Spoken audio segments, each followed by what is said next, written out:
Hello guys and welcome to triple I Q. और यहाँ से हम अपने लेक्चर नंबर 10 को कंटिन्यू कर रहे हैं। अगेन ये लेक्चर आप लोग के लिए मोस्ट इम्पॉर्टेंट होगा। अभी हम लोग का यहाँ से न्यू टॉपिक स्टार्ट हो रहा है भाई, यूनिवर्सल मोटर। और यूनिवर्सल इसलिए बोल रहे हैं क्योंकि हम लोग एसी और डीसी दोनों पे इसको यूज़ कर सकते हैं, या फिर इसी का दूसरा नाम होता है single phase series motor. Okay. और सिंगल फेज लग गया, इसका मतलब क्या कि आप यहाँ पे सिंगल फेज एसी सप्लाई देंगे, क्योंकि हम लोग थ्री फेज कब का ख़त्म कर चुके हैं, मोटर वाला केस खासकर। ठीक है, थ्री फेज में सब चीज़ ख़त्म हो गया आपका, बस सिंक्रोनस मशीन का कुछ 20% पोर्शन बचा हुआ है आपके सिलेबस का। ठीक है, तो अभी आप इसको ऐसे भी समझ सकते हैं कि अगर आपके पास कोई डीसी सीरीज़ मोटर है, ध्यान समझिए, अगर आपके पास कोई डीसी सीरीज़ मोटर है तो आप इसको डीसी पे तो चला ही सकते हैं, साथ ही साथ अगर आप इसमें एसी सप्लाई भी दे दीजिएगा ना, फिर भी एसी पे भी ये डीसी सीरीज मोटर एक तरीके से काम करेगा आपका। लेकिन यहाँ पे आपका जो एफिशिएंसी होगा भाई वो काफ़ी ज़्यादा पुअर हो जाएगा, मतलब लॉसेस इसके अंदर काफ़ी ज़्यादा देखने को मिलेगा। डीसी मशीन के अंदर क्या होता है, क्या क्या प्रोसेस है आपको पता है। एक एक्स्ट्रा यहाँ पे असेंबली लगाना पड़ता है जिसको हम लोग बोलते हैं कम्यूटेटर। और कम्यूटेटर का क्या काम है, एसी को डीसी में या फिर डीसी को एसी में। और कम्यूटेटर के ऊपर क्या होता है, ब्रश लगा होता है, ब्रश के पास स्पार्किंग होता है, ये सब आपको ऑलरेडी बताया हुआ मैंने। ओके, तो समझिए, अगर आपके पास कोई डीसी सीरीज मोटर है और इस डीसी सीरीज मोटर में बिना कोई कंस्ट्रक्शन बेसिस पे चेंजिंग किए हुए अगर आप डायरेक्ट इसको एसी पे चला दीजिएगा तो एसी पे इसका एफिशिएंसी बहुत ही घटिया हो जाएगा और इसके अंदर बहुत ज़्यादा आपको स्पार्किंग देखने को मिलेगा। क्यों ऐसा क्यों होता है, क्योंकि एसी में भाई आपका सबसे पहले तो फ्रीक्वेंसी आएगा। फ्रीक्वेंसी आ गया इसका मतलब क्या, वहाँ पे ईडी करंट आ जाएगा। और ईडी करंट आपको पता है ये एक तरीके का लॉस होता है, जैसे आप power loss due to eddy current क्या होता है आपका डायरेक्टली प्रोपोर्शनल फ्रीक्वेंसी के स्क्वायर के ऊपर होता है। और वही हिस्टेरिसिस भी आ जाएगा, ये हिस्टेरिसिस कर्व मैंने यहाँ पे बना के दिखाया आपको। जितना ज़्यादा आपका यानी जो मटेरियल यूज़ करेंगे, मटेरियल मतलब जैसे स्टेटर है तो स्टेटर पे भाई कोई ना कोई मटेरियल यूज़ कीजिएगा ना। रोटर है तो इसका भी कोई ना कोई मटेरियल होगा, तो ये जो स्टेटर बना रहे हैं जिस पे आप तार लपेटिएगा, जो रोटर आप बना रहे हैं उसमें भी एक तरीके से वाइंडिंग कीजिएगा। हाँ, तो वो मटेरियल का जो हिस्टेरिसिस कर्व होना चाहिए वो नैरो होना चाहिए। ओके, जितना ज़्यादा नैरो होगा उतना ज़्यादा आपको यहाँ पे एक तरीके से लॉसेस कम देखने को मिलेगा। क्लियर। तो एसी के चलते फ्रीक्वेंसी, फ्रीक्वेंसी के चलते आपका एडी करंट, हिस्टेरिसिस, कम्यूटेशन भी आपका घटिया, तो ये सब बहुत ज़्यादा लॉस होता है भाई। ठीक है, तो डीसी सीरीज मोटर को अगर आप एसी पे चलाना चाहते हैं तो इसके अंदर हम लोग को बहुत ज़्यादा चेंजिंग करना पड़ेगा। कंस्ट्रक्शन में क्या क्या चेंज करना पड़ेगा, जो आप स्टेटर यूज़ कर रहे हैं और स्टेटर में जो पोल होगा, जैसे मान लेते हैं अगर आपका प्रोजेक्टेड टाइप है इस तरीके का, ठीक है, जिसको हम लोग पोल शू बोलते हैं, तो ये कैसा होना चाहिए, लैमिनेटेड होना चाहिए, मतलब पतला पतला लोहा काट के सबको एक दूसरे से वार्निश करके यानी इंसुलेटेड करके आपको बनाना पड़ेगा। क्लियर हुआ, ताकि इसके अंदर ईडी करंट जो आएगा 50 हर्ट्ज फ्रिक्वेंसी के कारण उसके चलते आपको कम पावर लॉस देखने को मिलेगा। ओके, और जो मटेरियल चूज़ करेंगे उसका हिस्टेरिसिस कर्व क्या होना चाहिए, कम से कम होना चाहिए। तो ये सब पे हम लोग डेप्थ में बात करेंगे, बस अभी मैंने आपको इंट्रोडक्शन दिया है। अब यूनिवर्सल मोटर को स्टार्ट करने से पहले भाई हम लोग को यहाँ पे एक इम्पॉर्टेंट कॉन्सेप्ट समझना होगा। ऑलरेडी मैंने आपको बहुत बार बता दिया है लेकिन उसका जिक्र नहीं किया है मैंने कभी भी।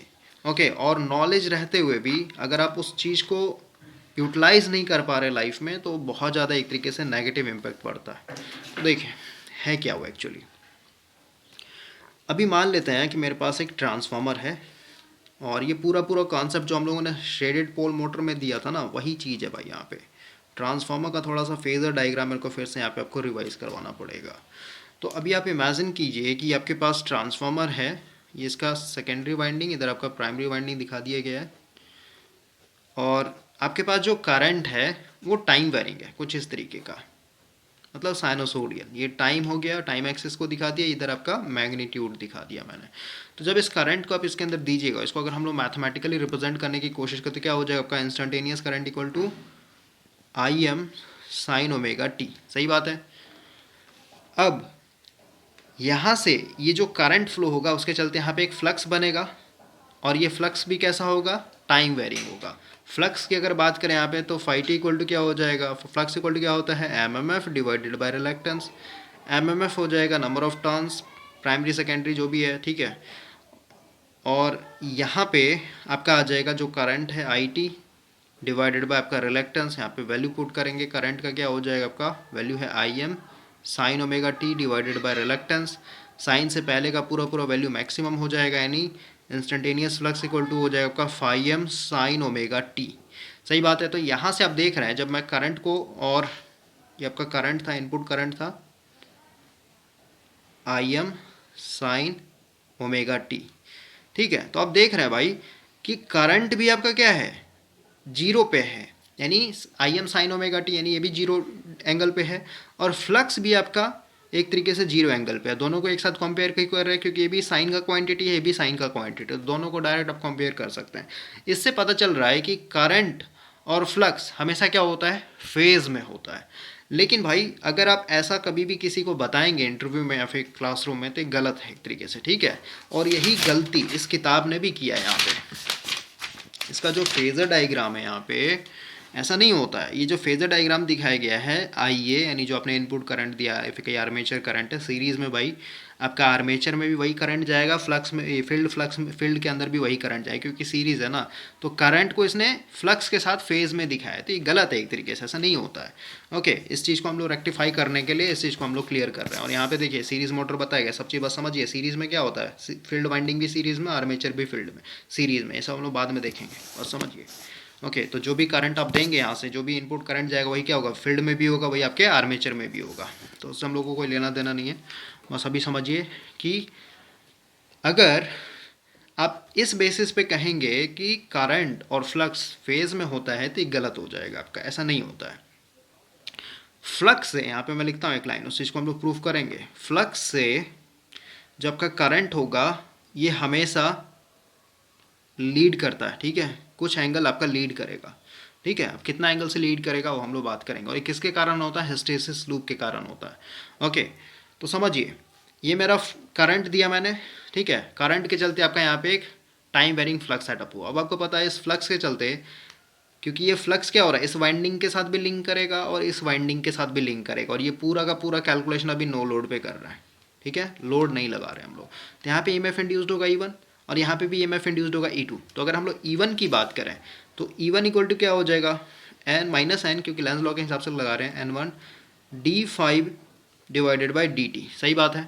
अब अगर हम लोग यहाँ पे फ्लक्स का वैल्यू पुट करें, माइनस एन वैसे का वैसे ही रहेगा, डी वैसे का वैसे ही रहेगा, फ्लक्स का मैं क्या लिख दूँ, phi M sine omega T, ये मेरा फ्लक्स था, डिवाइडेड बाई डी टी। सही बात है। और इसको जब हम लोग यहाँ पे लिखेंगे, minus N, phi M constant value होगा, इसको बाहर ले लेते हैं, साइन का आप डिफ्रेंशिएट किए तो कॉस ओमेगा टी हो जाएगा। क्लियर हो गया। और मैंने आपको बताया था क्योंकि ये कोसाइन टर्म है, ओके, और ये करंट और फ्लक्स क्या है, एक तरीके से साइन में है, तो इसको भी हम लोग क्या करते हैं, साइन में चेंज कर देते हैं। तो अगर आप इसको साइन में चेंज किया, आपको पता है कॉस और साइन में हमेशा क्या होता है, 90 डिग्री का आगे पीछे लीड लैग चलते रहता है। तो इवन की अगर बात करें तो क्या हो जाएगा, माइनस एन फाई एम, और कॉस को हम लोग क्या लिख सकते हैं, sign omega T minus 90। Okay, इस तरीके से आप इसको रिप्लेस कर, मतलब कॉस को मैंने यहाँ पे साइन में एक तरीके से कन्वर्ट कर दिया भाई। क्लियर हुआ। अब देखिए, अब समझिए, यहाँ पे जो हम लोग के पास तीन इक्वेशन आए। सबसे पहला था आपका current I M sine omega T, फिर आया आपका flux phi M sine omega T, और फिर आया आपका induced EMF N phi M. अभी हम लोग मैग्नीट्यूड की बात करते हैं, ये हो जाएगा आपका कॉस ओमेगा टी माइनस 90, और इसको हम लोग N1 कर लेते हैं। उसी तरीके से E2 की भी अगर बात करें तो E2 भी आपका यही है, क्योंकि आपके ट्रांसफॉर्मर में एक ही फ्लक्स है ना, एक ही मेन फ्लक्स है, वही फ्लक्स क्या हो रहा है, आपके सेकेंडरी वाले वाइंडिंग के साथ लिंक हो रहा है। ओके, तो E2 को भी देखेंगे तो यहाँ पे क्या हो जाएगा, N2, ये हो जाएगा फाई एम, ये हो जाएगा कॉस ओमेगा टी माइनस, मतलब ये भी एक तरीका अपोज करेगा भाई, ठीक है। अभी हम लोग को इसके ऊपर बात करना सीधे सीधे।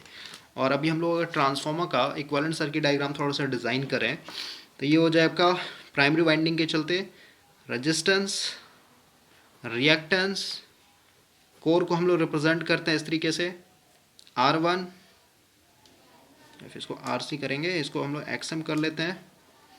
ये हो जाए आपका प्राइमरी वाइंडिंग, और इधर हो जाएगा आपका सेकेंडरी वाइंडिंग के चलते आपका R2 X2 और यहाँ पे अभी ओपन रखते हैं।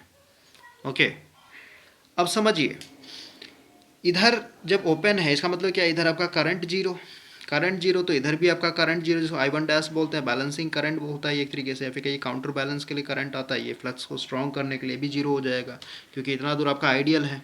ओके, तो इसका मतलब क्या हुआ कि नो लोड पे यहाँ से जो भी हम लोग सप्लाई दे रहे हैं, यहाँ से हम लोग का एक्साइटिंग करंट फ्लो होगा I, और ये एक्साइटिंग करंट एक तरीके से टाइम वायरिंग बना देते हैं इसको, और ये वाला है, ठीक है, ये एक तरीके से हम लोगों ने करंट दिया इसमें, तो ये दो पार्ट में टूटेगा। एक इधर आ जाएगा आपका, इसको हम लोग बोलते हैं IC यानी प्योर रेजिस्टिव ब्रांच का, और ये हो जाएगा आपका IM जिसको हम लोग बोलते हैं मैग्नेटाइजिंग, इसको बोलते हैं कोर लॉस का कॉम्पोनेंट। ओके, ये आपका मैग्नेटाइजिंग कॉम्पोनेंट है। तो अभी अगर हम लोग फेजर डायग्राम बनाए तो फेजर डायग्राम बनाने के लिए जो फ्लक्स है इसको मैं रेफरेंस लेता हूँ, ठीक है। अगर मैं इसको रेफरेंस लूँगा क्योंकि ये 0 डिग्री पे है तो इसको हम लोग दिखा देते हैं मेरा फ्लक्स है फाई। ओके, अब आपको पता है कि इस फ्लक्स से जो E1 और E2 है ये कितना है, पे साइन करना होगा भाई, साइन लिखना होगा। ये क्या है, 90 डिग्री एक तरीके से लैग कर रहा है। ओके, तो 90 डिग्री लैग करना तो इसको जीरो इस तरीके से दिखाना पड़ेगा। ये मान लेते E1 है, ये E2 है, बड़ा छोटा मैं दिखा दे रहा हूँ स्टेप अप स्टेप डाउन के कारण।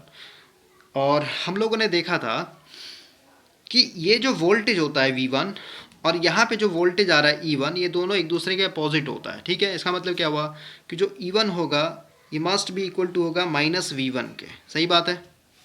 और हम लोगों ने देखा था फर्स्ट केस में जब इसको अवॉइड कर देंगे क्योंकि एक्साइटिंग करंट जो होता है नो लोड पे खासकर ये काफ़ी स्मॉल होता है। ओके, तो यहाँ पे जो ड्रॉप देखने को मिलेगा ये लगभग नेग्लिजिबल मिलेगा भाई, ठीक है। तो इसको हम लोग क्या कर सकते हैं, अवॉइड कर सकते हैं। ओके, इसको अभी कुछ देर के लिए अवॉइड करते हैं। इसका मतलब क्या हुआ, E1 पूरा का पूरा वोल्टेज कहाँ है, यहाँ तक है, ठीक है। इसके पास भी होगा और इसके पास भी होगा, और इधर से मतलब ये सीधे से E1 बराबर मस्ट बी इक्वल टू क्या हो जाएगा -V1। तो E1 अगर नीचे की तरफ है तो इसका जस्ट ऊपर में क्या दिखा देंगे हम लोग, ये हो जाएगा आपका -E1 और -E1 क्या हो जाएगा V1 के बराबर हो जाएगा। क्लियर हुआ, इससे आप इसमें कोई दिक्कत नहीं होना चाहिए भाई। और अब हम लोग के पास यहाँ पे करंट दिखाना बाकी है, एक्साइटिंग करंट। तो एक्साइटिंग करंट हम लोग देख रहे हैं यहाँ पे कि दो कॉम्पोनेंट से मिलकर के बना, ठीक है। एक्साइटिंग करंट जो है आपका ये है आपका IC प्लस IM, क्योंकि यही करंट आपका ये दो कॉम्पोनेंट टूटा है ना, इधर IC और ये IM टूट चुका है। तो ये जो IC है ये IC जो है प्योर रेजिस्टिव के अंदर है, ठीक है। प्योर रेजिस्टिव मतलब यहाँ पे जो भी वोल्टेज ड्रॉप होगा भाई ये एक तरीके से मतलब यहाँ पे जो भी करंट आ रहा है ना, यहाँ पे अगर इसको अवॉइड करते हैं तो इतना दूर तक वोल्टेज क्या होगा V1 या फिर कहिए E1, सीधी सी बात है, दोनों बराबर है एक दूसरे के, बस ये एक दूसरे के क्या है अपोजिट है 180। तो ये जो करंट आएगा क्योंकि ये रेजिस्टिव ब्रांच है तो ये किसके फेज़ में होगा, वोल्टेज के फेज़ में होगा, यानी V1 या फिर कहीं -E1 के फेज़ में होगा। ये हो जाएगा आपका सीधे सीधे IC। और ये क्योंकि प्योर इंडक्टिव ब्रांच है तो ये क्या हो जाएगा आपका वोल्टेज से, भाई ये जो करंट है आपका ये वोल्टेज से क्या होगा, ये एक तरीके से इंडक्टिव करंट है। तो इंडक्टिव करंट क्या होता है, वोल्टेज से 90 डिग्री लैग करता है। लैग 90 क्यों करेगा, कि प्योर ब्रांच है आपका, प्योर इंडक्टिव है। तो इधर हो जाएगा आपका एक तरीके से IM, और इन दोनों का जब आप रिजल्टेंट देखेंगे, ठीक है, IC plus IM phasor sum, तो क्या हो जाएगा आपका IE के बराबर मिल जाएगा। तो इन दोनों का जब आप फेजर सम करेंगे तो आपका ये कुछ इस तरीके का आएगा। यहाँ पे आ जाएगा आपका एक्साइटिंग करंट या फिर कहिए नो लोड करंट। क्लियर हुआ। तो अब आप यहाँ पे ध्यान से समझिए कि जो मेरा फ्लक्स है और जो मेरा इनपुट करंट है इनके बीच में हमेशा क्या होता है, ये फ्लक्स और ये आपका करंट ये एक तरीके से क्या कर रहा है हमेशा, यानी फ्लक्स से हमेशा क्या कर रहा है, ये कुछ ना कुछ एंगल लीड करता है। क्लियर हुआ। और ये लीड क्यों कर रहा है, क्योंकि आपने IC को ऐसे दिखाया और IM को ऐसे दिखाया, मतलब ये क्यों दिखा रहे हैं आप, ये किसके चलते दिखा रहे हैं, ये कोर का रिप्रेजेंटेशन होता है, ठीक है। और कोर को रिप्रेजेंट कर ऐसा मतलब क्या, कोर के अंदर क्या होगा, ये तो आपका एक तरीके से कौन सा लॉस लेकर के आएगा, कांस्टेंट लॉस। लेकिन ये जो है ये आपका क्या करेगा, या फिर ऐसे समझिए भाई कोर के अंदर दो तरीके का लॉसेस होता है ना, ठीक है। एक तो आपका कांस्टेंट लॉस हो जिसको हम लोग आयरन लॉस बोलते हैं, या फिर आप सीधे से समझिए अगर कोर को इस तरीके से रिप्रेजेंट कर रहे हैं तो कोर के अंदर क्या होगा आपका एडी करंट और हिस्टेरिसिस। हिस्टेरिसिस क्यों बोल रहे हैं यहाँ पे, क्योंकि इसके अंदर क्या है मटेरियल जो चूज करेंगे उसी बेसिस पर कर्व बनेगा। क्लियर हुआ। तो जो फ्लक्स से आपका करंट लीड कर जाता है ये एक तरीके से कोर के कारण हो रहा है। ओके, और कोर में भी किसके कारण होता है, हिस्टेरिसिस इफेक्ट के कारण होता है ऐसा। ओके, इस चीज़ को आप हमेशा माइंड में रखिएगा। तो ये कोई नया नहीं था, ये पूरा का पूरा ट्रांसफॉर्मर ही भाई, इससे पहले वाले में बताया था, ट्रांसफॉर्मर में बताया था, बहुत बार मैंने रिवाइज करवाया। तो बस इतना माइंड में रखिएगा कि फ्लक्स और करंट खासकर कब, जब आप कोर यूज़ कर रहे हैं, ये कभी भी फेज़ में नहीं आएगा। करंट हमेशा जो होता है आपका लीड कर जाता है कुछ ना कुछ एंगल फ्लक्स से। यही चीज़ जब आप कोई स्टैंडर्ड बुक पढ़ेंगे, जैसे ये तो स्पार्क क्वेश्चन बहुत ही बेसिक बुक है भाई, डिप्लोमा ये सब में चला जाता है, लेकिन जब आप गेट या फिर आईएएस लेवल का कोई भी बुक खरीदते हैं ना, इसमें देखिए लिखा हुआ आपका डायरेक्ट, यहाँ पे जो फेज़र डायग्राम दिखाया गया है, इसमें ये मेन फ्लक्स और जो आपका मेन करंट था, ये मतलब आर्मेचर करंट, लेकिन अभी जस्ट बताया कि ये क्या होगा आपका फील्ड में भी जाएगा, आर्मेचर में भी जाएगा, क्योंकि सीरीज है आपका। तो यहाँ पे जब इसने फेज़ में दिखाया दोनों को, फ्लक्स और करंट को फेज़ में दिखाया है, लेकिन इसने यहाँ पे इस चीज़ को मेंशन किया है, ठीक है, जो कि आपके आर के राजपूत वाले बुक में नहीं किया गया मेंशन। यहाँ पे एक लाइन लिखा हुआ है direct, in fact to be strictly correct, यहाँ पे आपको करेक्ट करना है, आइए जो होगा मतलब आर्मेचर करंट जो होगा will lead this flux phasor by a small angle on account of hysteresis and eddy current losses of the motor। मतलब एडी करंट और हिस्टेरिसिस किसके कारण आ रहा है, कोर के कारण आ रहा है, ठीक है।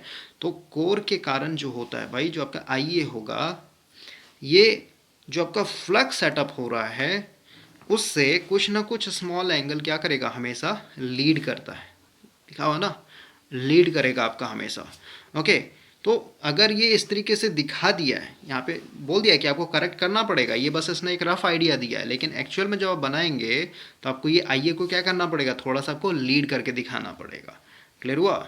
तो इस चीज़ को आपको हमेशा माइंड में रखना है, ये हिस्टेरिसिस के कारण होता है। कभी भी इंटरव्यू में पूछेगा आपसे कि ऐसा क्यों होता है, फ्लक्स जो है करंट, मतलब फ्लक्स से करंट एक तरीके से लीड क्यों कर जाता है कुछ एंगल, तो आपको बताना है हिस्टेरिसिस और एडी, मतलब आपका ये जो कोर यूज़ कर रहे हैं उसके कारण होता है ऐसा। ओके, क्योंकि कोर का दो कंपोनेंट अभी हम लोगों ने यहाँ पे रिप्रेजेंट किया ना भाई, ये जो आपने कंपोनेंट दिखाया कोर को एक तरीके से इसी तरीके से दिखाते हैं, सब ट्रांसफॉर्म बताया गया ऐसे क्यों दिखाना पड़ता है हम लोग को। तो यहाँ से भाई हम लोग अपने यूनिवर्सल मोटर को स्टार्ट कर रहे हैं, और सबसे पहले हम लोग यहाँ पे रिवाइज करेंगे डीसी मोटर में टॉर्क कैसे हम लोग को मिलता है। ओके, मे बी आप भूल चुके होंगे, तो अभी आप इमेजिन कीजिए ये आपके पास मैग्नेटिक फील्ड है, नॉर्थ पोल साउथ पोल,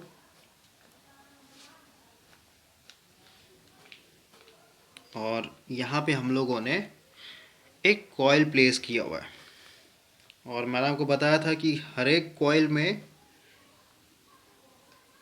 आपका यहाँ पे दो कॉइल साइड होता है। ओके, ये मान लेते हैं आपका ए है, तो इधर आपका ये ए डैश है, ए और ए डैश क्या है, कॉइल साइड इसको बोलते हैं। ऐसा वाइंडिंग में हम लोग बहुत ही डेप्थ में बात किया था।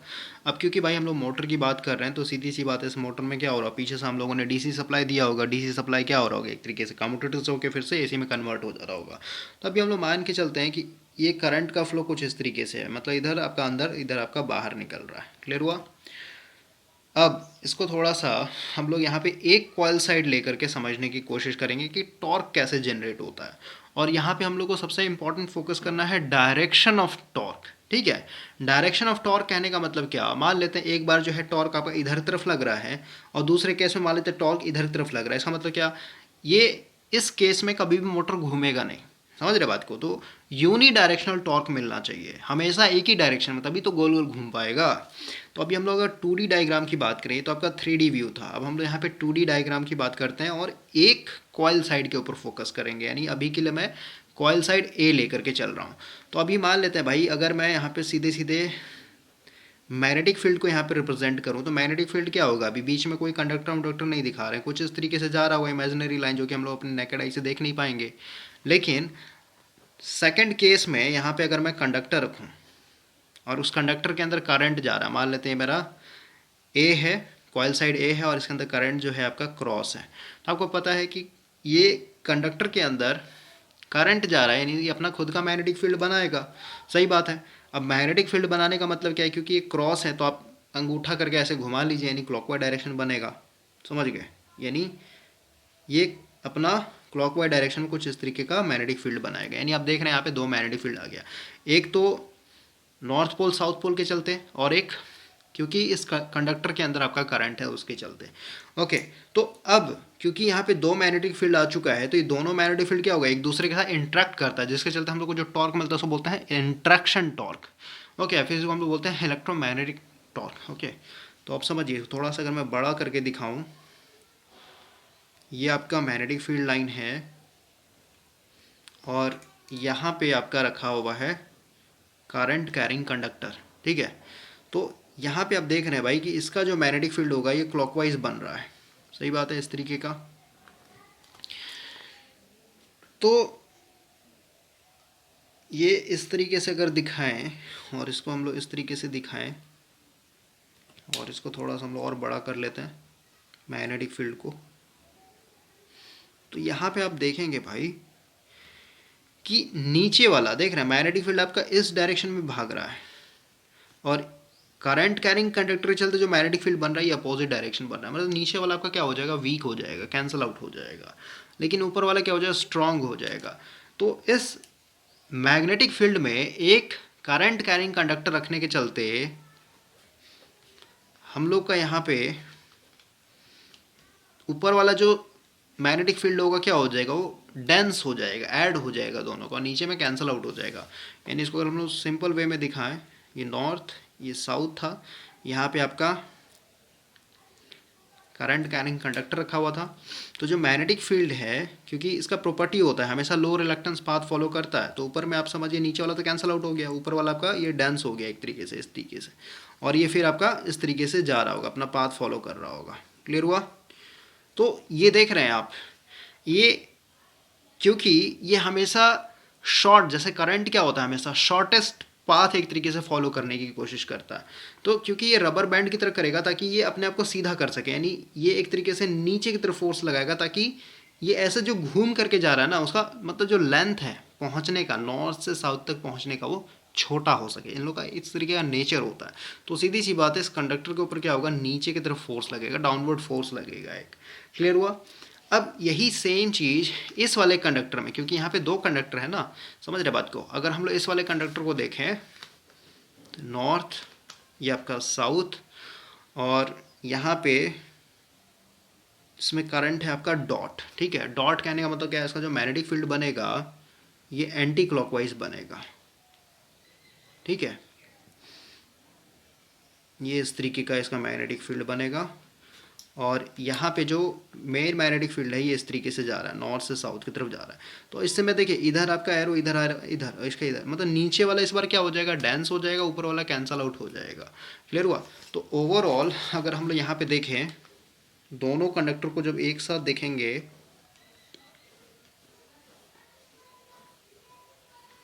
ये आपका मैग्नेटिक फील्ड है, यहाँ पे क्रॉस, यहाँ पे डॉट।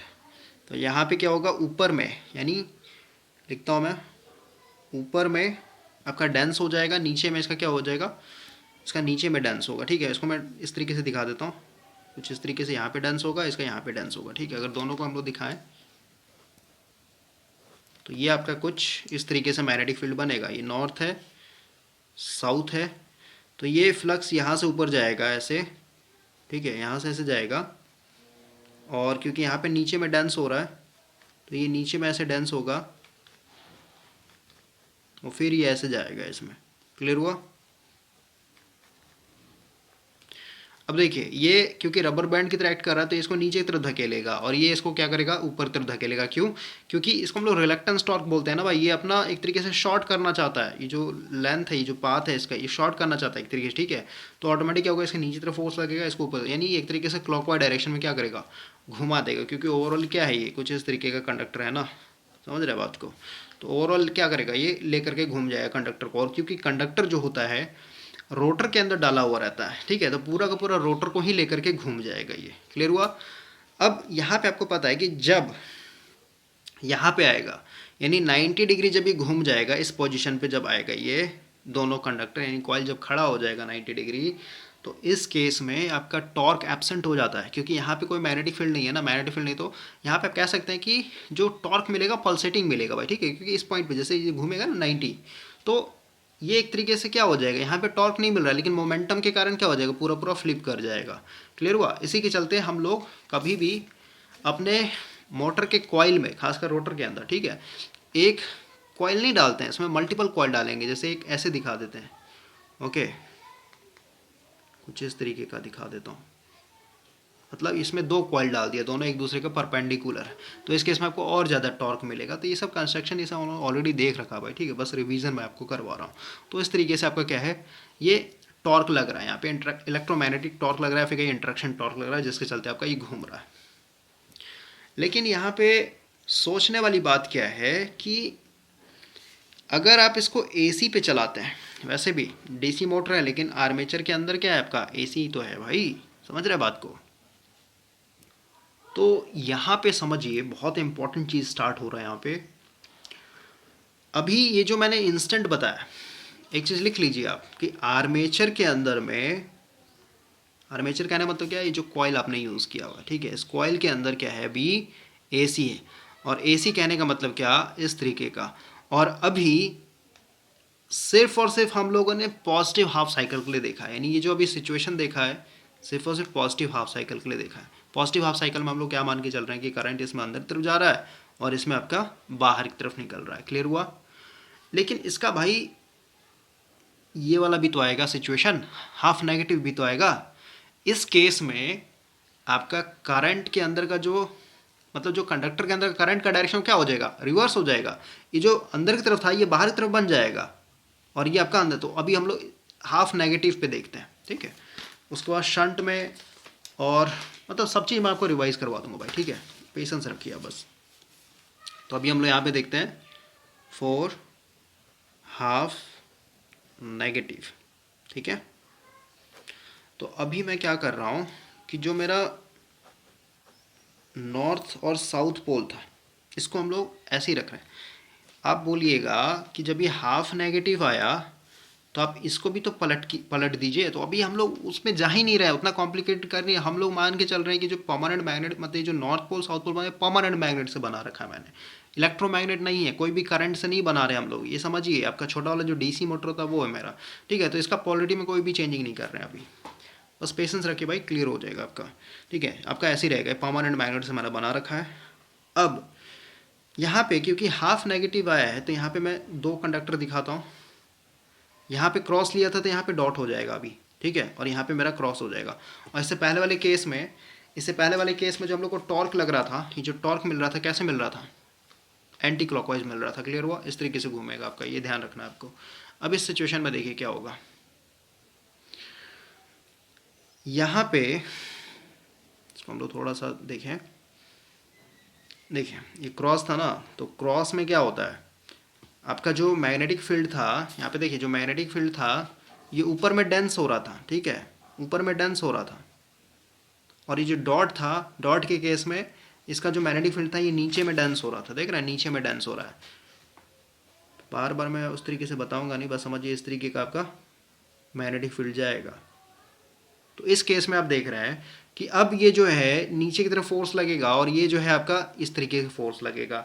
यानी अब इस केस में आप देख रहे हैं भाई कि टॉर्क जो मिलेगा आपको ये इस तरीके से मिलेगा या फिर कहिए इस तरीके से मिलेगा, यानी क्लॉकवाइज डायरेक्शन में मिल रहा है आपको। यहाँ पे ये आपका क्लॉकवाइज है। और इस वाले केस में यानी जब हाफ पॉजिटिव के लिए देखा आपने तो टॉर्क किधर मिल रहा है, एंटी क्लॉकवाइज मिल रहा है। इसका मतलब क्या हुआ कि यहाँ पे मोटर घूमेगा नहीं कभी भी, समझ में आ रहा है बात को। लेकिन यहाँ पे समझिए, पाउस हो जाइए। लेकिन जिस इंस्टेंट में, समझिए बात को, जब मेरा हाफ पॉजिटिव साइकिल था उस इंस्टेंट में ये नॉर्थ था, साउथ था, यहाँ पे क्रॉस था, यहाँ पे डॉट था, ठीक है। और जब मैंने हाफ नेगेटिव दिया, ओके, यानी जब मैंने हाफ नेगेटिव दिया तो यहाँ पे मेरा नॉर्थ था, यहाँ पे साउथ था, लेकिन यहाँ पे क्या है, एक तरीके से यहाँ पे मेरा डॉट है और यहाँ पे मेरा क्रॉस है।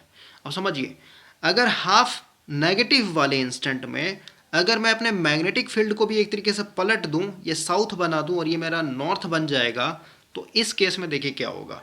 इस केस में भाई आपका जैसे अब तो मैग्नेटिक फील्ड इधर की तरफ आएगा, ठीक है, इस तरीके से चेंज हो गया आपका मैग्नेटिक फील्ड का डायरेक्शन फ्लिप हो गया। अब क्योंकि ये डॉट है, डॉट मतलब क्या, एंटी क्लॉकवाइज बनेगा यहाँ पे मैग्नेटिक फील्ड। एंटी क्लॉकवाइज बनने का मतलब क्या है, इस तरीके से बना देता हूँ मैं, ओके, इस तरीके से, ठीक है, यानी नीचे वाला कैंसिल आउट हो जाएगा, मतलब ऊपर में डेंस हो जाएगा भाई, ऊपर में ऐसे डेंस दिखा देता हूँ। इसमें देखिए, इसमें क्लॉकवाइज बनेगा तो इसका ये नीचे वाला क्या हो जाएगा, डेंस हो जाएगा, क्योंकि सेम है, ऊपर वाला क्या यानी नीचे वाला ऐसे, ठीक है। तो यहाँ पे देखते हैं साउथ, ये आपका नॉर्थ, और ये आपका डॉट, ये आपका क्रॉस, यहाँ पे आपका डेंस है, ठीक है। डेंस मतलब इधर ऐसे जाएगा, ठीक है, इसको डेंस दिखा देता हूँ मैं, और ये फिर यहाँ पे डेंस हो जाएगा, ठीक है। तो ये देखिए ऊपर तरफ लग रहा है, ये नीचे तरफ लग रहा है, नहीं क्या हो जाएगा, एंटी क्लॉकवाइज लगेगा। इसका मतलब क्या हुआ, समझिए बात को। जब आपने हाफ पॉजिटिव दिया उस केस में आपका ये सिचुएशन था, नॉर्थ साउथ और ये आपका डॉट, ये क्रॉस। लेकिन जैसे ही आप हाफ नेगेटिव देंगे तो कंडक्टर के अंदर का करंट का तो डायरेक्शन चेंज हो जाएगा आपका। भाई ये जो हाफ पॉजिटिव है ना, हाफ पॉजिटिव का ये वाला डायग्राम है, ठीक है। यहाँ पे क्रॉस दिखाया था हम लोगों ने, यहाँ पे डॉट दिखाया था, और ये आपका एक तरीके से नॉर्थ साउथ था, ठीक है। और जब हम लोगों ने हाफ नेगेटिव दिया तो करंट तो चेंज हो जाएगा, ये क्रॉस की जगह क्या हो जाएगा, डॉट हो जाएगा, और ये डॉट की जगह यहाँ पे क्रॉस हो जाएगा। लेकिन अगर उसी इंस्टेंट में अगर आप फील्ड को भी चेंज कर देते हैं, ठीक है, साउथ जो था नॉर्थ हो जाता, मतलब नॉर्थ जो है साउथ हो जाता है, और साउथ जो नॉर्थ है उस केस में क्या हो रहा है, मतलब दोनों अगर एक साथ चेंज हो रहा है ना, तो आपका जो टॉर्क है यहाँ पे भी एक तरीके से एंटी क्लॉकवाइज मिल रहा है, यहाँ पे भी एक तरीके से एंटी क्लॉकवाइज मिल रहा है, तो क्या होगा आपका एंटी क्लॉकवाइज दोनों में मिल रहा है, तो ये यूनि डायरेक्शन टॉर्क मिल रहा है। इसका मतलब क्या है, मोटर घूमना स्टार्ट करेगा, कभी भी रुकेगा नहीं यहाँ पे, ओके। तो इस चीज़ को समझने के बाद अब अगर हम लोग यहाँ पे अपने सीरीज़ मोटर का देखें, ये मान लेते हैं मेरा आर्मेचर, ठीक है, ये आपका ब्रश हो गया, और यहाँ पे हम लोग डी एक्सेस पे दिखाते थे अपने फील्ड वाइंडिंग को कुछ इस तरीके से, ओके। और यहाँ पे हम लोग दे देते हैं सप्लाई, इसमें आप दिखाना चाहते हैं आर्मेचर वाइंडिंग चलते रेजिस्टेंस आ जाएगा, फील्ड वाइंडिंग का भी रेजिस्टेंस होगा, तो उससे हम लोगों को कोई मतलब नहीं। अब समझिए भाई, जब हम लोग इसमें एसी सप्लाई देंगे, तो जब हम लोग हाफ पॉजिटिव दे रहे हैं, ध्यान समझिए, हाफ पॉजिटिव दे रहे हैं, तो उस केस में क्योंकि हम लोगों ने फील्ड वाइंडिंग, अब यहाँ पे इलेक्ट्रोमैग्नेट यूज़ करेंगे हम लोग, ठीक है, तो ये अपना फील्ड बनाएगा। तो इस केस में मान लेते हैं हाफ पॉजिटिव चलते हैं, नॉर्थ बनाया, ये साउथ बनाया, और इससे चलते जो इसके अंदर कंडक्टर लगा हुआ है, अब इसके अंदर कैसा होता है, लेव वाइंडिंग होगा, समझ रहे बात को। अब लेव वाइंडिंग कैसे करते सब बताया हुआ आपको, समझे। तो अभी सिंपल क्रूड डायग्राम से मैं आपको समझा रहा हूँ। तो अभी हाफ पॉजिटिव भी चलते मान लेते हैं, यहाँ पे क्रॉस था, यहाँ पे आपका डॉट था, लेकिन जैसे ही आप यहाँ पे हाफ नेगेटिव दीजिएगा, तो क्योंकि यही करंट क्या हो रहा है, फील्ड वाइंडिंग से भी होकर के जा रहा है और आपके आर्मेचर में भी जा रहा है, तो इस केस में आपका क्या हो जाएगा, सबसे पहले तो मैग्नेट का पॉलिटी चेंज हो जाएगा, ये साउथ बन जाएगा, ये आपका नॉर्थ बन जाएगा, सही बात है। और साथ ही साथ इसका तो चेंज होगा ही होगा, साथ में आपका जो कंडक्टर है अंदर में उसका भी चेंज हो जाएगा, यानी ये डॉट हो जाएगा और ये आपका क्रॉस हो जाएगा। तो इस केस में आपने देखा कि यहाँ पे भी एंटी क्लॉकवाइज बनेगा टॉर्क, यहाँ पे भी आपका एंटी क्लॉकवाइज टॉर्क बनेगा, समझ गए। तो आपका मोटर क्या होगा, एक तरीके से घूमने लगेगा। इसलिए हम लोग क्या बोलते हैं कि डीसी सीरीज मोटर में आप एसी दीजिए, मतलब एसी पे भी चलेगा, डीसी पे भी चलेगा भाई, सीधी सी बात है। और डीसी सीरीज मोटर में अगर हम लोग देखें यहाँ पे, जैसे मान लीजिए डीसी सीरीज मोटर है, तो एक्चुअल में भाई आपके आर्मेचर के अंदर एसी ही तो जा रहा है, क्योंकि कम्यूटेटर से आपका वो कन्वर्ट हो जा रहा है ना। इस चीज़ को क्यों नहीं समझ रहे हैं आप, ओके। तो वही चीज़ है कि आप हाफ पॉजिटिव दीजिए या फिर नेगेटिव दीजिए, हमेशा टॉर्क आपका यूनि डायरेक्शन होता है। क्यों हो रहा है, क्योंकि करंट जो है आपके फील्ड का भी चेंज हो जा रहा है, मतलब क्वालिटी जो है फील्ड का भी चेंज हो रहा है, साथ साथ में आपके कंडक्टर का भी चेंज हो जा रहा है, उसके चलते आपका ओवरऑल जो टॉर्क मिलेगा आपका एक ही डायरेक्शन में मिलेगा, ठीक है। अब थोड़ा सा यहाँ पे शंट का भी थोड़ा सा रिवाइज करवा देता हूँ कि शंट में कैसे टॉर्क मिलते रहता है यूनि डायरेक्शन। शंट में तो आपके एक तरीके से चेंज नहीं करते हैं ना, या फिर उतना खींचने कोई मतलब नहीं हुआ, ऑलरेडी ये सब बताया हुआ आपको, डेप्थ में बता रखा है मैंने। अब हम लोग यहाँ पे भाई फेज़र डायग्राम के ऊपर आते हैं सीधे सीधे।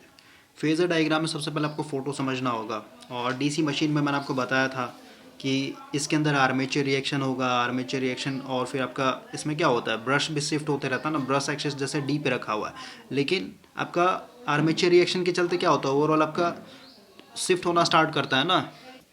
देखिए ये सब आपको पता होगा भाई, ये ब्रश है, ठीक है, ये ब्रश एक्सिस क्या होता है आपका शिफ्ट होते रहता है आर्मेचर रिएक्शन के कारण, ओके। ये सब बताया हुआ है, सबको याद होना चाहिए, ठीक है। ये क्या है आपका north pole south pole main magnetic field है, और फिर हम लोगों ने यहाँ पे कंडक्टर के अंदर करंट दिखाया, इधर पूरा क्रॉस हो गया, इधर आपका पूरा डॉट हो गया। अब इसके चलते क्या होता है, आपका जो एम एन ए है, वो एक तरीके से आपका पहले इस तरीके से था, अभी ये टिल्ट हो गया इस तरीके से।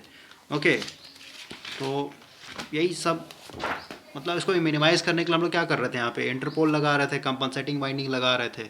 ओके, तो वही है, ये आपका सीरीज फील्ड हो गया, ये इंटरपोल हो गया, कंपनसेटिंग वाइंडिंग हो गया, ये आपका आर्मेचर है, और यहाँ से आप सिंगल फेज सप्लाई दे रहे हैं। अब इसका हम लोग फेजर डायग्राम बनाते हैं। ओके, फेजर डायग्राम का जो मेन चीज़ था तो मैंने स्टार्टिंग में ही समझा दिया है। अब देखिए, इसके अंदर एक फ्लक्स सेटअप होगा भाई, ठीक है, तो उस फ्लक्स को हम लोग यहाँ पे रेफरेंस ले रहे हैं। ये हो गया मेरा फ्लक्स, मेन फ्लक्स। अब जो करंट बह रहा है इसके अंदर, ठीक है, फील्ड में भी वही करंट, आर्मेचर में भी वही करंट। तो अभी जस्ट बताया कि हल्का सा लीड करेगा, लेकिन बुक के साथ सिंक्रोनाइज होने के लिए हम लोग क्या करेंगे, इसको इसी के फेज में दिखाते हैं। आइए, लेकिन वही वो लाइन लिखना पड़ेगा आपको कहीं पे भी, अगर ये डायग्राम बता रहा है कि ऐसा नहीं होता है, ये थोड़ा सा लीड करेगा आपका। क्लियर हुआ? अब इसके अंदर KVL लगाइए। KVL लगाएंगे तो क्या होगा, यहाँ पे जो वोल्टेज दे रहा है मेरा टोटल V है, ठीक है, क्लियर हो गया। VPH कर लेता, मतलब फेज वोल्टेज है मेरा। ओके, तो उसमें जब KVL लगाइएगा तो यही वोल्टेज क्या होगा आपका, VPH इक्वल टू, इसके अंदर क्या होगा, रेजिस्टेंस रिएक्टेंस आएगा, क्योंकि AC है तो रिएक्टेंस को आप अवॉइड कर नहीं सकते। इसमें भी क्या आएगा, रेजिस्टेंस रिएक्टेंस आएगा, इसके चलते भी रेजिस्टेंस रिएक्टेंस आएगा, इसमें भी आपका क्या होगा, रेजिस्टेंस रिएक्टेंस आएगा। सोच लीजिए कितना रेजिस्टेंस आ रहा है, 1 2 3 4, 4 रेजिस्टेंस 4 रिएक्टेंस आएगा आपका, ठीक है। तो वही चीज़ आपका यहाँ पे लिखा हुआ है कि जो फेजर डायग्राम भाई, इसमें क्या कहाँ कहाँ ड्रॉप होगा। आइए, RSC मतलब सीरीज फील्ड वाइंडिंग। यहाँ पे मैं डायग्राम बनाऊँ, अगर फील्ड वाइंडिंग का रेजिस्टेंस रिएक्ट, तो ये वाइंडिंग दिखा देते हैं इस तरीके से, ठीक है, वाइंडिंग है। ये आपका RSC मतलब रेजिस्टेंस हो गया, ये XSC रिएक्टेंस हो गया, उसका फिर उसी तरीके इंटरपोल का, ठीक है, कंपनसेटिंग वाइंडिंग का तो वही है, ये सीरीज़ का रेजिस्टेंस हो गया, तो यहाँ पे ड्रॉप होगा, क्योंकि सब में तो करंट सेम होगा, सब में सीरीज सर्किट बन रहा है, तो सब जगह आइए रहेगा, ठीक है। ये सीरीज वाइंडिंग की फील्ड वाइंडिंग चलते रेजिस्टेंस, ये इंटरपोल वाइंडिंग के चलते रेजिस्टेंस, कंपनसेटिंग वाइंडिंग के चलते रेजिस्टेंस, और ये आर्मेचर के चलते रेजिस्टेंस। तो ये ड्रॉप होगा, उसका फिर रिएक्टेंस ड्रॉप भी होगा, ठीक है। सीरीज फील्ड वाइंडिंग के चलते रिएक्टेंस, इंटरपोल के चलते रिएक्टेंस, कंपनसेटिंग वाइंडिंग के चलते रिएक्टेंस, और फिर आपका ये आर्मेचर रिएक्टेंस के चलते। तो यहाँ पे जब फेजर मतलब आप लगाइएगा, क्या बोलते हैं इसको, KVL, तो क्या हो जाएगा, phase voltage equal to primary voltage, फिर सप्लाई वोल्टेज, कुछ भी बोल सकते हैं आप, ठीक है। EG, क्योंकि भाई यहाँ पे आपका मतलब मोटर के अंदर 2 एक्शन होता है ना, जनरेटिंग एक्शन भी और आपका मोटरिंग एक्शन भी, ठीक है। तो जनरेटिंग एक्शन कारण क्या होगा, इसके अंदर आपका EMF इंड्यूस्ड होगा, जिसको हम लोग बैक EMF बोलते हैं। ओके, तो बैक EMF को भी तो ऐड करना पड़ेगा आपको, और बैक EMF क्या होगा, यहाँ पे जो EMF इंड्यूस्ड होगा, ये VP supply voltage just opposite होता है, इसलिए बैक EMF बोला जाता है, अपोज करता है उसको। ओके, तो ये हो जाएगा आपका जनरेटेड EMF प्लस आपका ZSC, क्योंकि रेजिस्टेंस और रिएक्टेंस आ रहा है, तो उसके चलते क्या हो जाएगा, फील्ड वाइंडिंग के चलते आपका इम्पिडेंस, इंटरपोल के चलते इम्पिडेंस, कंपनसेटिंग वाइंडिंग के चलते इम्पिडेंस, और आपका जो आर्मेचर है उसके चलते इम्पिडेंस। क्लियर हो गया? अब हम लोग यहाँ पे फेजर डायग्राम बनाते हैं। देखिए, यहाँ पे ड्रॉप लिखता हूँ, और एक चीज़ समझिए, ये जो आपका IR drop, pure resistive branch में जो ड्रॉप होता है, क्या होता है, हमेशा करंट के फेज में होगा। समझ रहे बात को, ये वाला ड्रॉप सब करंट के फेज में होगा ना भाई। तो देखिए, यहीं पे बता देता हूँ मैं, फ्लक्स को हम लोगों ने रेफरेंस ले लिया यहाँ पे, क्लियर, करंट को फ्लक्स के फेज में दिखा दिया, क्लियर हो गया। अब सबसे पहला जो ड्रॉप होगा IRSC मतलब सीरीज फील्ड वाइंडिंग के चलते जो रेजिस्टेंस आ रहा है, वो ड्रॉप क्या होगा, करंट के फेज में होगा, क्योंकि भाई प्योर रेजिस्टिव में क्या होता है, वोल्टेज हमेशा करंट के फेज में होता है। क्लियर हो गया ये। अब सीरीज वाइंडिंग के चलते जो रिएक्टेंस वाला ड्रॉप है, ठीक है, सीरीज फील्ड वाइंडिंग से जो रिएक्टेंस आ रहा है उसके चलते ड्रॉप होगा, मतलब इसमें आपका 2 कंपोनेंट है, रेजिस्टेंस, तो रेजिस्टेंस क्या होगा, करंट के फेज में, और इसके चलते जो रिएक्टेंस आ रहा है, ये क्या होगा, इसके चलते जो वोल्टेज ड्रॉप होगा, यहाँ पे जो वोल्टेज ड्रॉप होगा वो करंट से 90 डिग्री क्या करता है, लीड करता है, रिएक्टिव इंडक्टिव सर्किट है ना, तो ये आपका क्या हो जाएगा, 90 डिग्री लीड कर जाएगा। उसके बाद फिर आपका आएगा इंटरपोल, तो इंटरपोल में जो आपका रेजिस्टेंस में ड्रॉप होगा उसको करंट के फेज में दिखाना पड़ेगा, मतलब करंट के पैरेलल दिखाना पड़ेगा, फिर जो रिएक्टेंस है इससे 90 डिग्री ऊपर आ जाएगा। फिर आपका कंपनसेटिंग वाइंडिंग के चलते जो रेजिस्टेंस आ रहा है वो क्या होगा, करंट के पैरेलल यानी फेज में, उसका फेज के चलते जो रिएक्टेंस आ रहा है वो इससे 90 डिग्री, फिर आपका आर्मेचर रेजिस्टेंस के चलते जो आ रहा है वो इस करंट के फेज में, और जो आर्मेचर के चलते रिएक्टेंस आ रहा है वो फिर वोल्टेज 90 डिग्री से। तो ये पूरा जब जोड़ेंगे यहाँ से लेके यहाँ तक पूरा जब जोड़ देंगे तो क्या हो गया आपका, ये टोटल आपका ड्रॉप के चलते यानी इतना आ गया, ये पूरा समझ में आ रहा है, ये पूरा आपने दिखा दिया यहाँ तक। अब बचा क्या, इसमें अभी EG और जोड़ना बाकी है। क्लियर हुआ? अब EG को कैसे रिप्रेजेंट करते हैं समझिए। ये जो ईजी है भाई, ध्यान समझिए, अगर यहाँ पे आपने सप्लाई दिया है, इसके चलते अगर करंट ऊपर की तरफ बह रहा है, तो यहाँ पे जो जनरेटेड ईएमएफ हो रहा होगा जनरेटिंग एक्शन के कारण, ये ऊपर की तरफ जा रहा होगा। मतलब सीधी सी बात है, मेरा कहने का मतलब ये है कि अगर आपका वोल्टेज V है या फिर कहीं सप्लाई वोल्टेज VS है, तो जो EG होता है ये जस्ट अपोजिट होता है इसके। क्लियर हुआ? यानी अगर इसके चलते जो करंट है इस डायरेक्शन में भाग रहा है, तो इस सोर्स के चलते जो करंट होगा ये जस्ट अपोजिट डायरेक्शन में भागेगा। समझ रहे बात को? मतलब करंट दोनों वोल्टेज सोर्स के चलते अपोजिट जाएगा, आपका एक दूसरे के अपोज, मतलब अपोज कर रहा है ना दोनों को, इधर से करंट फेंक रहा है, इधर से करंट फेंक रहा है। क्लियर हुआ? तो अब देखिए, अगर अगर मेरा ये आइए इस डायरेक्शन में है, तो बैक ईएमएफ के चलते जो करंट होगा किधर की तरफ होगा? इधर की तरफ होगा। समझ रहे बात को? इधर की तरफ। यानी बैक ईएमएफ के चलते जो वोल्टेज होगा वो किधर की तरफ होगा? इधर की तरफ होगा। क्लियर हो रहा है? सही बात है, इसी डायरेक्शन में होगा, अपोजिट एकदम। तो इतना दूरी तक तो आपका ड्रॉप दिखा दिया गया, ठीक है, और बैक ईएमएफ आपका इस डायरेक्शन में।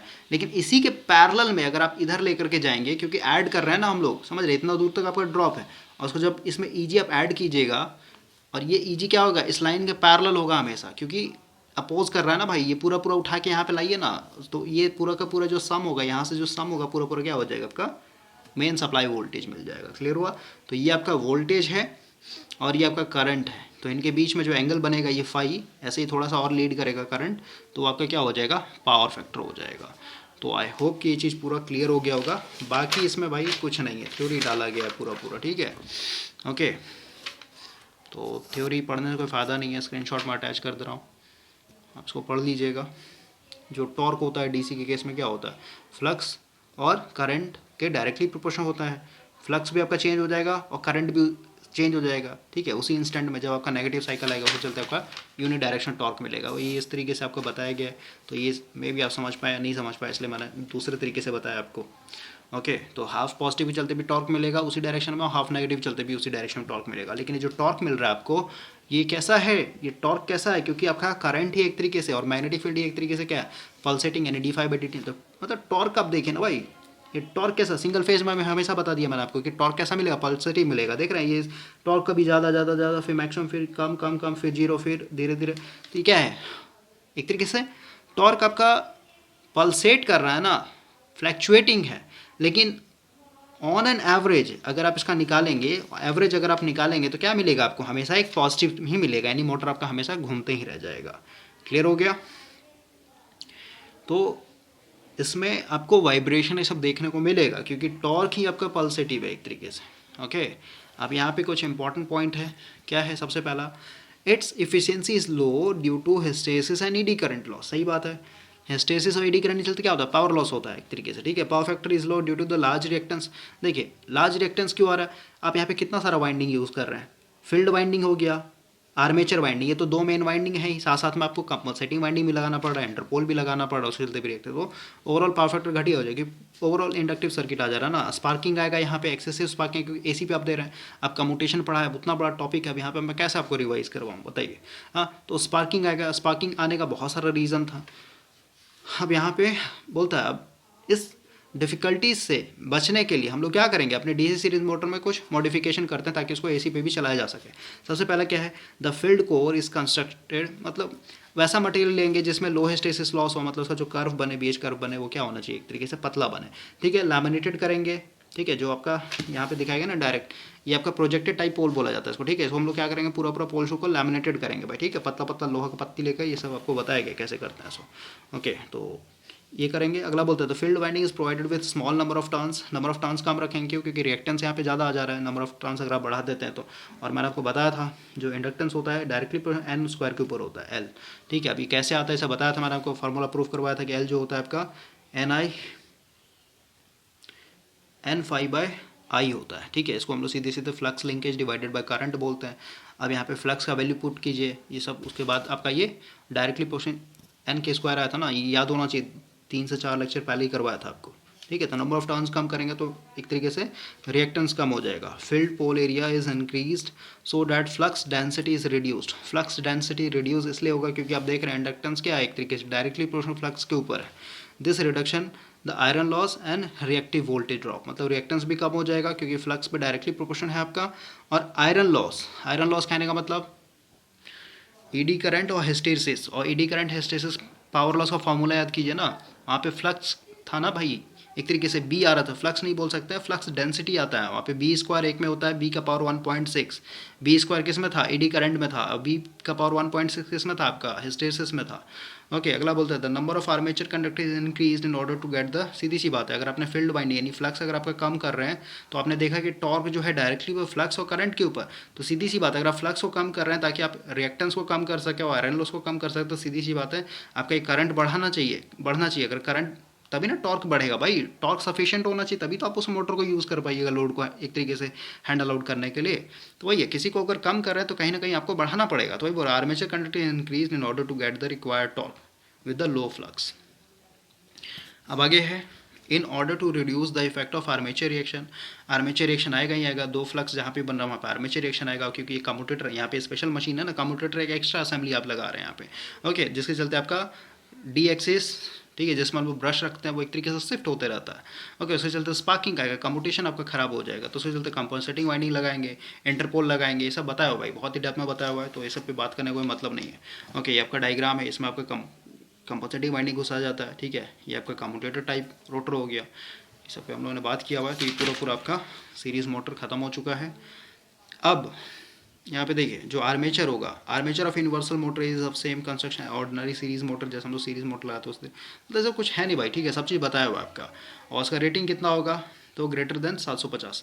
देखिए the universal motor is simple and cheap, it is usually 4 rating not greater than, मतलब 750 के अंदर में जितना भी मोट होगा वो आप बना सकते हैं, 750 से ऊपर आपको नहीं मिलेगा कभी भी। ओके